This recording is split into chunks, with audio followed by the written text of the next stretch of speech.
Welcome to the Freud's Angels weekly reading, bringing the collective guidance and understanding for this week's energy. Remember, never give your power up to a reader or a reading. You always have the power of autonomy. Hey, angels, welcome to your weekly reading. We are back. It's been 3 weeks since Vanessa and I have recorded, so this is going to be fun. We are reading from May 3rd through the 9th. Happy May. Happy, thank God we're in May. April was a lot. April was a lot. So let's get started with our mermaids. And what are they telling us, Miss Vanessa? Well, so this first card that came out, it flew onto the floor and I had to go get it underneath my chair. So it was really excited to talk to us about healing. It was the healing card. And I remember when I first got this deck of cards, I used to pull this card a lot. And not coincidentally, I had a lot of healing to do at that time. I was doing a lot of healing at that time. And I mean, it's not that that ever stops the healing process, but I feel like at times in our lives it's bigger than others. And I feel like right now in particular, a lot of people are needing healing and wanting healing. And the thing about this picture that is so beautiful is that it is community, right? So the word healing is there, but there's not just one person. There's 5 mermaids holding hands in a healing circle, literally. And you can see the rays of sun coming through the clouds that are above. And they're like basking in it. So, it's like a twofer message, right? We're talking about healing, we're considering healing, but we're also remembering that the isolative process sometimes that we put ourselves through is not as good as if we're doing it in a collective way, whatever that means, whether that means, a friend circle or some other group atmosphere, or tapping into something that feels like it's not just you, getting support, through therapy or alternative therapies, things like that. I think that's, the second half of this is, take care of your healing, but also, look at all the different ways that healing can happen instead of just thinking of the one usually that I think we think of is like getting out of pain. Like, oh, if I just heal, I'll be out of pain. But healing together and healing with different modalities, I guess, is what I'm feeling when I hear this or when I look at this card. Yeah. So you said on the card, and I don't have the picture of it in front of me, there's a group of mermaids, right? Is that so? This is all going to be come together in a very lovely message for this week. And I think it's important that we hear this, because this is what is going to help us get through this mass dumpster fire. So the surrender card this week was surrender to passion. Okay. And it says, get out of your head and feel the fire in your belly. Focus on the people and activities that ignite your passion and let it flow. And, and I'm going to, then the numerology card is number 6, which is love. And I think there's a big message here, I feel, about allowing yourself to be in community, allowing yourself to feel the healing that comes with community, that feels that you can receive that love, that they support you in your passions. They are just there to help cheer you on the whole way, right? They're the reason why, and it's hard because I say that out loud, and then there is a part of me that is like, because, oh my God, sorry guys, the cat has decided to enter the chat, but because I've always never felt safe in community, and I've never really felt safe in spaces and when I have felt safe, things are fine, but like my reaction to what I thought community was had to change. Yeah.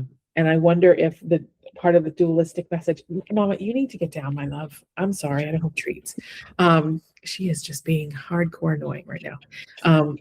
Part of the message is healing our relationship with community, our relationship with like group and work, and community doesn't necessarily have to be that everybody is like such good friends and they love each other, we're all hanging out. Community can just be somebody you know, but you Yeah. go and you gather together and you feel that supportive energy.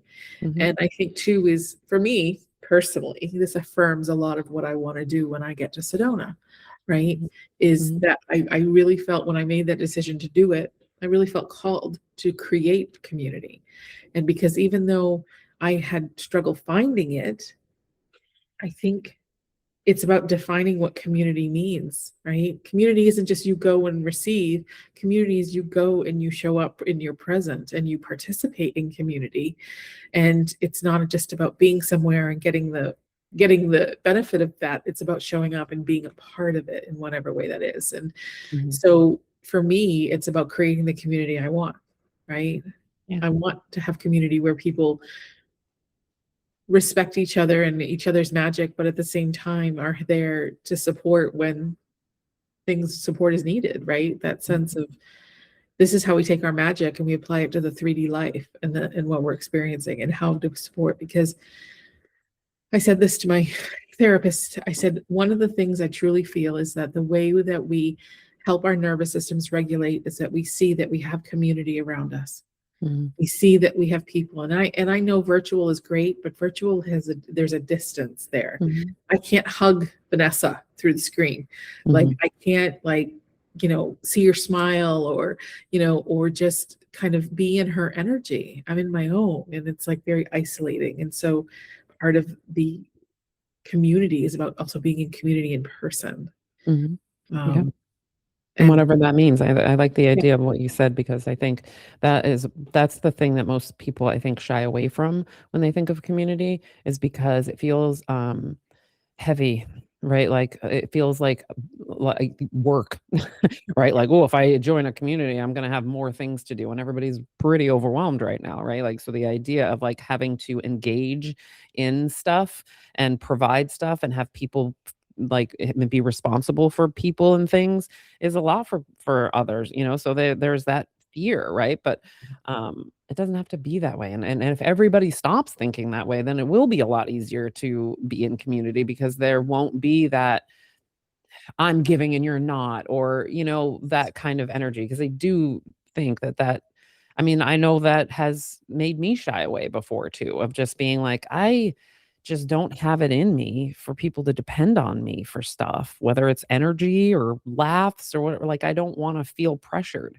And I've been in many community spaces that feel pressured, like you have to be all in or all out. You can't just be there for the moment and let the moment pass. And then I do have those communities, and I love those ones that allow me to be me, yeah.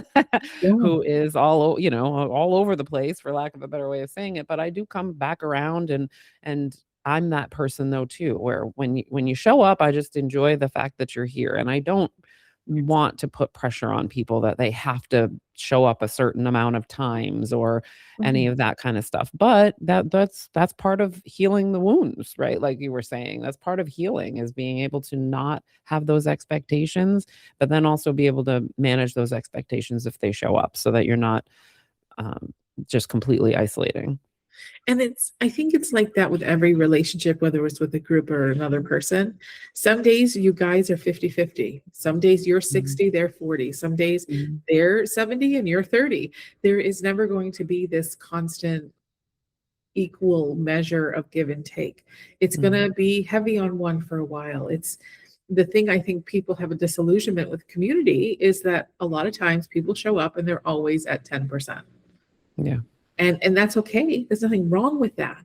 Mhm. But it's also managing and understanding that and not that they can't be there, but to also manage what you feel you expect in the group or Yeah. what you expect or how you see that person can give, because maybe they can't give the way you give, but maybe they give in other ways that is accessible to them in their 10%, right? Right.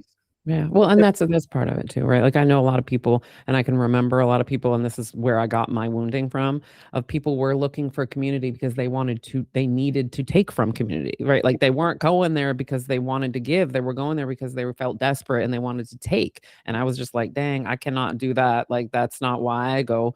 I go to give or to experience, right? It's not, I'm not taking, I don't need anything. I'm not going there and depending emotionally on something or someone. And it really opened my eyes to that thought process of being like, yeah, there are some people that are doing it out of desperation. But not everybody. So don't be afraid. Just pay attention. Exactly. Exactly. Yes. So our money card this week, I trust my ability to manifest money. That I needed. Me just too, because, because I just bought some tires yeah, and they were expensive. yeah,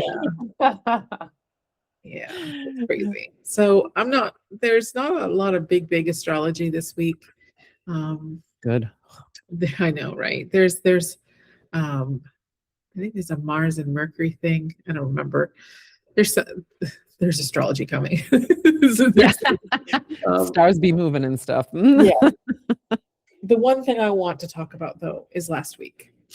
So Uranus moved into Gemini. It's a 7-year cycle.